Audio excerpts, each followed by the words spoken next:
Greetings, friends. You are watching the Ruslan Baylov channel, and today we will take a detailed look at the situation on the Ukrainian front as of November 15th, 2025. The day has been extremely eventful, so let us begin without delay. As always, we start with the front line. Over the past 24 hours, a significant flow of crucial reports and clarifications has arrived, all requiring systematic analysis. The first sector we will examine is the Zaporizhia direction, more precisely, its western Zaporizhia section. Here, Russian units belonging to the Dnieper grouping continue active assault operations towards Stepnohirsk.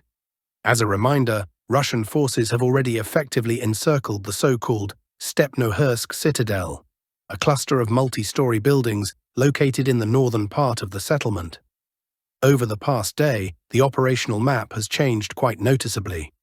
This is what the line of contact looked like in the evening of November 14th, and now, according to expert assessments and verified mapping services, we are applying a new adjustment. From the current configuration, it becomes clear that Russian troops have placed the northern citadel of Stepnohirsk in an operational encirclement. Under such conditions, the Ukrainian garrison will not be able to hold out there much longer. It appears likely that within hours or days, Ukrainian units will attempt to retreat north through forest belts and adjoining fields. However, according to several sources, Ukrainian forces are attempting to break this encirclement. In the published footage, we see FPV drone operators from the 7th Heaven Group monitoring the area south of the citadel. The video shows Ukrainian special forces trying to launch a counterattack, likely aiming to relieve pressure or improve their tactical positioning. But after coming under heavy fire, they were forced to abort the assault. The attack was disrupted. We expect an official map update soon, and all indications suggest that the Russian Ministry of Defense will confirm these developments. Now we move to the eastern Zaporizhia sector, where an enormous stream of reports and updated information is coming in today. From early morning, messages began circulating that an evacuation of civilians has been announced in Huliaipol. This was reported by Mariana Bezukhla, who published the information on her social media pages. She claims that the situation in the town is deteriorating rapidly and that fighting for Huliaipol may begin at any moment. According to her, responsibility for the failures in the defense lies with Zelensky and Sursky. And if we compare the updated map with the previous one, it becomes clear why she makes such statements. Russian units have indeed approached the settlement significantly closer. The map of November 14th showed one configuration, but today we see noticeable changes in favor of Russian forces. The grey zone has shifted toward them. These adjustments fully align with the information previously voiced by various analysts. Let us examine the settlements of Vesele, Zeleny High, and Chervone. Ukrainian media published a video showing Russian sabotage groups advancing toward Vesele and Zeleny High at night and securing positions on their eastern outskirts. These episodes occurred precisely within the marked quadrants on the map. Analysis of the footage indicates that Russian units have begun entering the territory of these two settlements, and the Ukrainian side once again appears unable to offer serious resistance.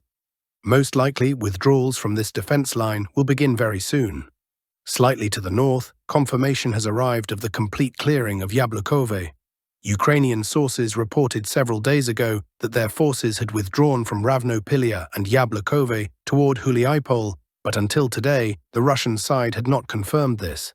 Now, after 3 days, the Russian Ministry of Defense and the Vostok grouping officially report that Yablukov has been fully secured by Russian forces.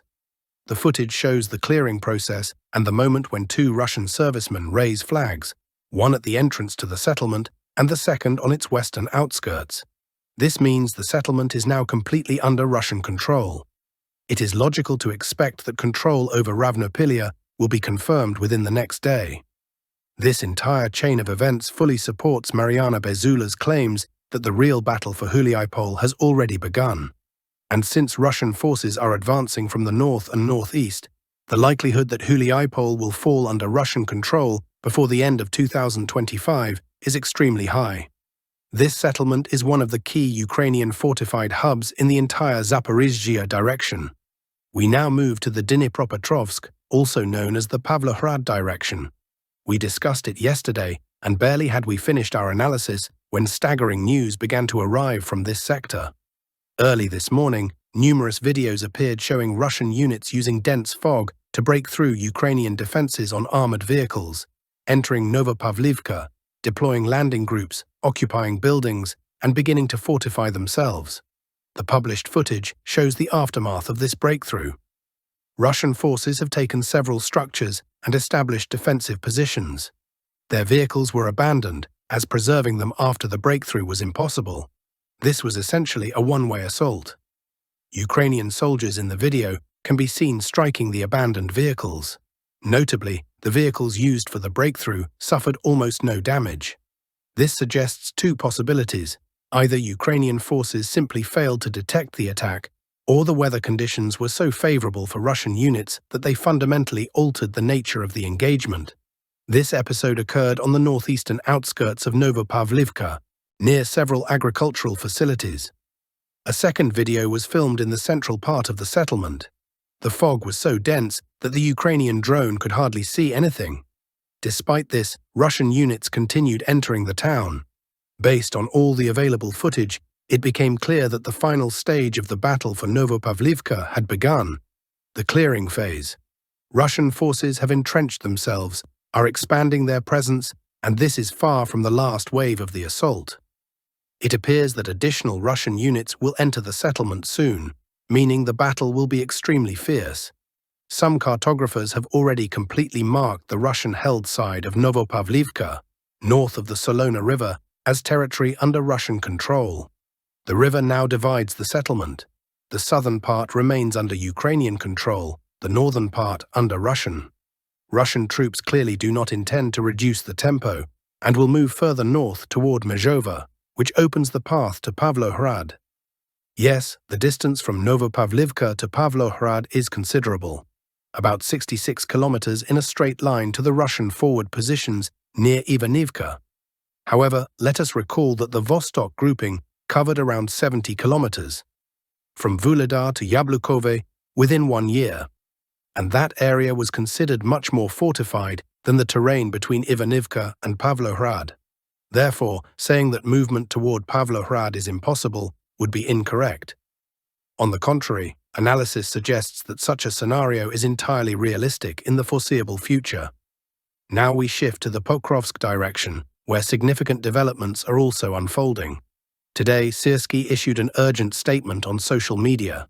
He reported that he held consultations with commanders responsible for the Kupiansk, Myrnohrad, and Pokrovsk sectors, and concluded that the fighting on the Pokrovsk and Myrnohrad fronts is far from over, and that the Ukrainian side, in his words, has not yet exhausted all available options.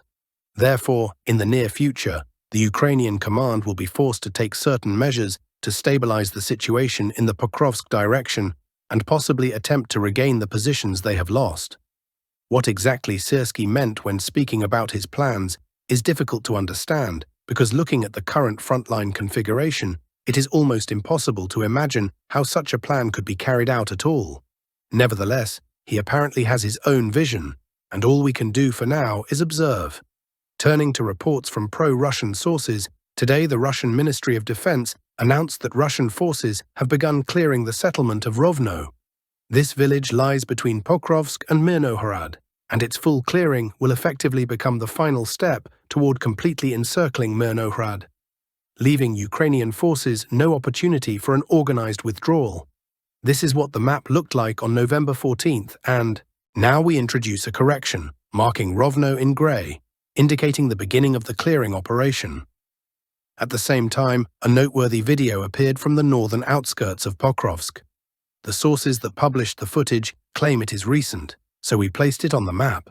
The video shows Ukrainian airborne troops landing in the northeastern part of Pokrovsk and occupying a building, likely as a temporary strongpoint. However, almost immediately, Russian units struck the structure with the Tornado-S rocket system. As a result, this temporary Ukrainian position was completely destroyed. But the very fact of the landing confirms that a small corridor may still exist in this area, consisting of several strongpoints that the Ukrainian side is still trying to use. Based on this observation, we adjusted the map accordingly. Nevertheless, there is a possibility that the video could have been recorded earlier. We will wait a day or two to gather additional information before making final map changes. Now we move to the Myrnohrad area, where Russian forces continue to increase pressure on the Myrnohrad citadel. Today, new footage of objective control was published, showing Russian aviation delivering extremely powerful strikes on this fortified district, essentially reducing it to ruins with heavy aerial bombs, specifically the FAB-3000. According to sources, the positions of the Ukrainian 38th Brigade are located in this sector, which explains the intensity of the resistance. Although Russian units have already managed to make partial progress in this direction, the command appears to have shifted its focus from attempting a rapid breakthrough to methodically destroying the entire citadel. This suggests that the process may be lengthy. For at least about a week, Russian aviation will likely continue leveling this district before making further advances northward. For now, advancing further is impossible, as Ukrainian troops still maintain positions in the northern part of the citadel. Now we move to the Kupiansk direction, specifically its western sector. Today, reports emerged of Russian forces advancing within the urban area. However, several cartographers updated the situation around the settlements of Pokrovsk and Myrnohrad. This is what the map looked like yesterday. In Pokrovsk, positions were marked under Russian control. But today, the Ukrainian side claims to have carried out a counterattack and managed to regain part of the lost territory. Simultaneously, Ukrainian units are attempting to retain control over the last remaining river crossings and continue using them. But a new day brings new evidence. Another series of videos showing Ukrainian equipment being destroyed on these supply routes has been published. Escaping the emerging encirclement is becoming increasingly difficult with each passing day. In the northeastern part of Kharkiv region, heavy fighting continues for the settlement of Dvorochenske. Russian forces have approached the village from 3 directions at once, and the decisive assault is expected to begin very soon. In fact, the final phase of the operation began around November 13th. This is what the map looked like on that day. Since then, Russian troops have been rapidly tightening the encirclement, gradually turning the settlement into an artillery trap. The clearing of the village will begin shortly, and judging by the current dynamics, the Russian Ministry of Defense will likely confirm its full capture as early as next week. But while the front line has been shifting hour by hour, an even more explosive battle has erupted far from the trenches, a political war inside Kiev itself, a scandal so large that it now threatens not only Zelensky's inner circle, but the entire system of Western oversight that keeps Ukraine afloat.